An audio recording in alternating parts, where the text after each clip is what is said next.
फिलहाल ये जनादेश को हम स्वीकार करते हैं। मैं देख रहा हूँ कि इसमें माता बहन जो है, खास करके उनका वोट जो है एनडीए के पक्ष में गिरा है।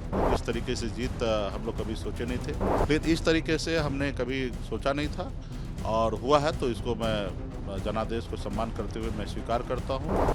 फिलहाल ये जनादेश को हम स्वीकार करते हैं, जनता ने दिया है और जो जीते हैं एनडीए उनको मैं बधाई देता हूँ, शुभकामना देता हूँ। बस उससे आग्रह करता हूँ कि जिस नाते आपने वोट लिया है, खास करके हमारी माता बहन को आपने उनको बलगरा के कि आपने 10,000 रुपये का किस्त आपने दिया है और आपने कहा कि हम 1,90,000 रुपये सरकार बनने के बाद हम देंगे, और ये बड़ी संख्या है, 1.5 करोड़ माता बहन है और उन्होंने यही उम्मीद से आपको वोट दिया है। आप सरकार बनने के बाद तुरंत जो दूसरा किस्त है 1,90,000 रुपया जो हर माता बहन के खाता में देने का काम आप करेंगे, और मैं देख रहा हूँ कि इसमें माता बहन जो है, खास करके उनका वोट जो है एनडीए के पक्ष में गिरा है, जिसके कारण इतनी बड़ी उनकी सफलता और इतनी बड़ी जीत हो रही है।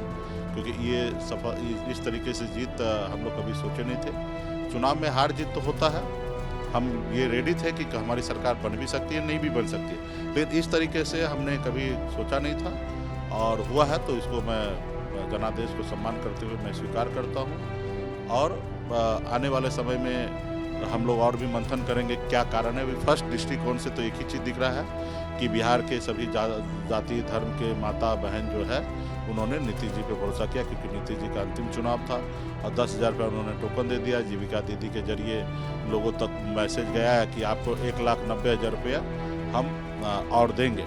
तो खैर वो इस लेके होगा, क्योंकि पैसा का तो बोलबाला हमेशा इस धरती पर रहा है। पहले हमारे लोग, गरीब लोग वोट को बेच देते थे, रात के अंधेरे में पैसे वाले लोग, दबंग लोग चले जाते थे और रात को पैसा बांट कर और जनादेश को चोरी कर लेते थे, विधायक सांसद और राज्य मंत्री बना लेते थे, सरकार बना लेते थे। हम लोगों ने लोगों को काफ़ी जागरूक किया है, लोग जागरूक हुए, रात को वोट तो नहीं बेच रहे, लेकिन उसको लोगों ने पैटर्न बदल दिया।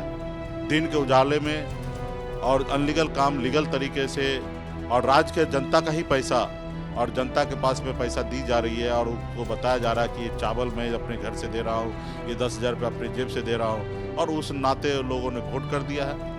और लोगों का अपनी बेरोजगारी, अपनी हजारों समस्या को नहीं देखकर 10,000 और 1,90,000 के वजह से वोट किए हैं। तो खैर, जो भी जनता ने, माता बहन ने निर्णय लिया, उसको मैं सलाम करता हूँ। मेरा उस पर कोई टिक्का टिप्पणी नहीं है। हम लोग जनता के बीच में पुनः फिर से मजबूती से जाएंगे। नीतीश जी के लिए फ्यूचर में सिक्योर है या कोई खेल अभी भी बाकी है? अभी क्या खेल होना नहीं होना तो वक्त का बात है, समय की बात है। इस पर हम क्यों टिक्का टिप्पणी करें? हम लोगों का क्या इससे लेना देना है? जो उनके पास बहुमत है वो सोचे, जिनके पास चीज़ है। हमारे पास तो कोई बहुमत है नहीं कि हम इस रोल में रहेंगे। हम तो जनता के साथ खड़ा रहेंगे कि उनके साथ धोखा न हो। अगर 10,000 रुपये आपने दिया है तो 1,90,000 रुपया भी दीजिएगा समय रहते हुए, नहीं तो यही जनता आज हमको घर पे बैठाए हैं, ये जनता फिर आने वाला समय में आपको घर पे बैठाएंगे। उनका जो बेस वोटर था वो भी अब वोट नहीं किया, ये जो माना जाता था वो लोग भी आपके मांग पर वोट नहीं, इस तरीके से नहीं कह सकते हैं। बेस वोट तो हम लोगों के पास है, उसमें थोड़ी सी बिखराव दिख रही है फर्स्ट दृष्टिकोण से, तो उस पर हम लोग मंथन करेंगे कि वो कहाँ हुआ है।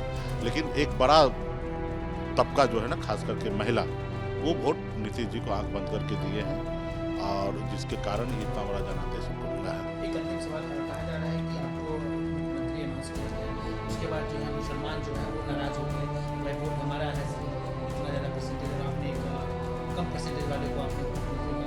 एक ये भी बड़ा रीजन है कि वो जितने सीट हार रहे हैं, कहा जाता है कि मुस्लिम ने भी वोट नहीं किया। नहीं, ये सब कोई रीज़न नहीं है। अगर ये रीज़न रहेगा तो मुसलमान भाई मुख्यमंत्री मांगना चाहिए। उनके पास तो 18% वोट है, तो वो मुख्यमंत्री मांगना चाहिए, मुख्यमंत्री के लिए उनको लड़ाई लड़ना चाहिए। ये सब तो बीजेपी की तरफ से परसेप्शन बनाया जा रहा है, ये सब कोई मायने नहीं।